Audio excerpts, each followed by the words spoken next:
அனைவருக்கும் வணக்கம். நான் உங்கள் சாந்தி பேசுகிறேங்க. இன்றைய பதிவில் நாம் என்ன பார்க்க போகிறோம் அப்படின்னு பார்த்தீங்கன்னா, நாளை கிருத்திகை. முருகனுக்கு குறிப்பிட்ட இந்த நேரத்தில் தீபம் ஏற்றி வழிபாடு செய்யுங்கள். உங்கள் கஷ்டங்கள் அனைத்தையும் கந்தன் தீர்த்து வைப்பார். அந்த குறிப்பிட்ட நேரம் என்ன, அந்த நேரத்தில் என்ன தீபம் ஏற்றணும், எப்படி ஏற்றணும், முருகப்பெருமானை எப்படி நாம் வழிபாடு செய்யணும் அப்படிங்கிறத பற்றி இந்த பதிவில் நாம் தெளிவாக பார்க்கலாம். இப்போ பார்த்தீங்கன்னா, நாளைய தினம் ஞாயிற்றுக்கிழமை அன்று நம்மளுக்கு கிருத்திகை நட்சத்திரம் வருகிறது. இது ரொம்ப ரொம்ப விசேஷமானது முருகனை வழிபாடு செய்வதற்கு. அதே மாதிரி ஞாயிற்றுக்கிழமை அன்று நம்மளுக்கு பஞ்சமி திதியும் வருகிறது. மிக மிக விசேஷமானது. நம்மளுக்கு ஞாயிற்றுக்கிழமை அன்று அப்படிங்கிறதுனால பெரும்பாலும் நாம் வீடுகளில் தான் இருப்போம். வேலை நாட்கள் கிடையாது. ஆகையால் ரொம்ப பொறுமையாக இந்த நேரத்தில் நாம் முருகப்பெருமானை தாராளமாக வழிபாடு செய்யலாம். இன்றைய காலகட்டத்தில் கலியுக கடவுளாக விளங்கக்கூடியவர் முருகப்பெருமான்.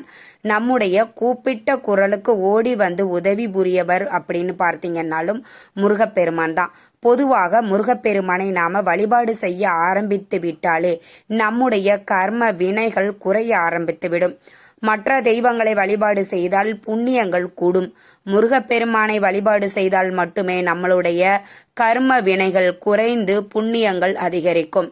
அதனால முருகப்பெருமானை தினம்தோறும் நாம் அன்றாடம் ஒரு தீபம் ஏற்றியாவது அவரை வழிபாடு செய்வது நம்ம வாழ்க்கையில் அனைத்து விதமான நன்மைகளையும் ஏற்படுத்தும். நாளைய தினம் கிருத்திகை நட்சத்திரம் அப்படிங்கிறதுனால நாம முருகப்பெருமானை சிறப்பான முறையில் வழிபாடு செய்வோம்.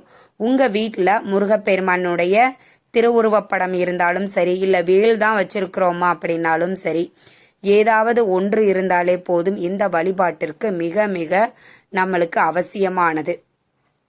செவ்வரளி பூக்கள் உங்களுக்கு வாய்ப்பு கிடைக்குது அப்படின்னா அதை கொண்டு அலங்காரம் பண்ணிக்கோங்க. நீங்க இப்ப நான் சொல்லக்கூடிய இந்த குறிப்பிட்ட நேரத்துல நீங்க வீடுகளில் தீபம் ஏத்தினாலும் பரவாயில்ல, இல்ல கோவில்ல உங்க வீட்டிற்கு அருகில முருகன் ஆலயங்கள் இருக்குது அப்படின்னா அங்கு சென்றும் இந்த தீபத்தை ஏத்தி நீங்க முருகப்பெருமானை வழிபாடு செய்யலாம். ரொம்ப ரொம்ப சிறப்பானது. உங்களுக்கு கை மேல பலன் கிடைக்கும். திருமணம் நடக்கணுமா, குழந்தை பேரு வேண்டுமா, சொந்த வீடு வேண்டுமா, கடன் தீர வேண்டுமா, என்ன உங்களுக்கு வேணும் அப்படின்னு முருகன் கிட்ட கேளுங்க. நிச்சயம் கவலைகள் அனைத்தையும் கஷ்டங்கள் அனைத்தையும் கந்தன் தீர்த்து வைப்பார். அந்த அளவுக்கு ரொம்ப ரொம்ப விசேஷமானது. எனக்குமே இது ஒரு சில கோவில்கள்ல குறிப்பிட்ட இந்த நேரத்துல அவங்க தீபம் ஏற்றி முருகனை வழிபாடு செஞ்சாங்க.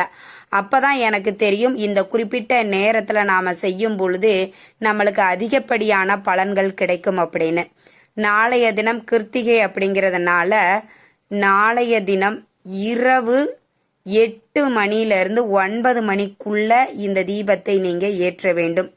அந்த நேரத்தில் கோவிலுக்கு எங்களால் போக முடியாது அப்படிங்கிறவங்க நீங்கள் வீட்டிலையே உங்கள் வீட்டில் இருக்கக்கூடிய முருகப்பெருமானுடைய திருவருவப்படம் இல்லைன்னா வேல் இருக்குது அப்படின்னா அபிஷேகம் செஞ்சுக்கோங்க. ஏன்னா நம்மளுக்கு கிருத்திகை நட்சத்திரம் அப்படிங்கிறதுனால நீங்கள் முருகரினுடைய திருவுருவப்படம் வச்சுருந்தீங்க, விக்கிரகம் வச்சிருக்கிறீங்க அப்படின்னாலும் நீங்கள் கண்டிப்பாக பால் கொண்டாவது அபிஷேகம் செய்வது சிறப்பானது.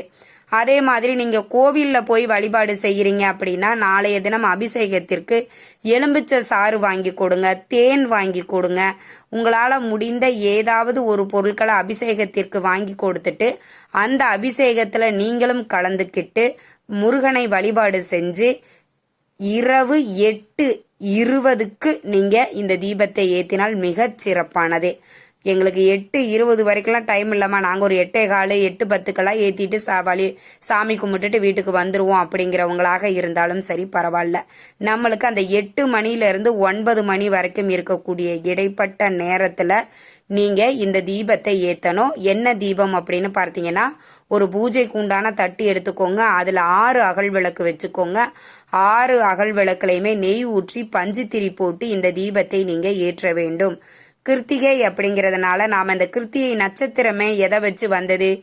முருகப்பெருமானை 6 கார்த்திகை பெண்கள் வளர்த்ததினால் அந்த கார்த்திகை பெண்களை நினைத்து நாம வழிபாடு செய்வதன் மூலமாக இந்த கிருத்திகை நட்சத்திரம் அப்படிங்கிறது வந்தது. அந்த 6 கார்த்திகை பெண்களும் நட்சத்திரமாக வானில் ஜொலிக்கிறார்கள்.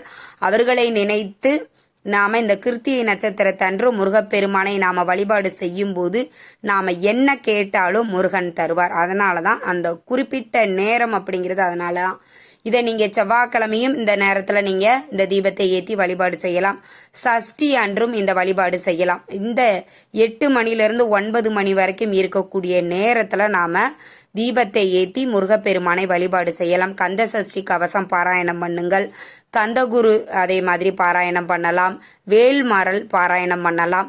எது உங்களுக்கு தெரியுமோ அதை பாராயணம் பண்ணிட்டு தீபதூப ஆராதனை எல்லாம் காட்டிட்டு நெய்வேத்தியமாக அதே மாதிரி நீங்க சர்க்கரை பொங்கல் செய்யலாம், பால் பாயாசம் செய்யலாம். ரொம்ப எளிமையா செய்யணும்னா 1 டம்ளர் பால், அதுல தேனு ஏலக்காய் கலந்து வச்சுக்கலாம்.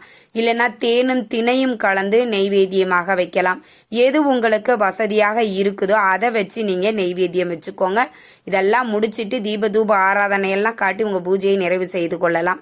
வீட்டில் உங்களால் அந்த நேரத்தில் கோவிலுக்கு போய் அந்த 8 மணிலிருந்து 9 மணிக்குள்ளாக உங்களால் கோவிலுக்கு போக முடியவில்லை அப்படின்னா வீட்டிலேயே நீங்கள் இந்த தீபத்தை தாராளமாக ஏற்றி முருகப்பெருமானை வழிபாடு செய்யலாம்.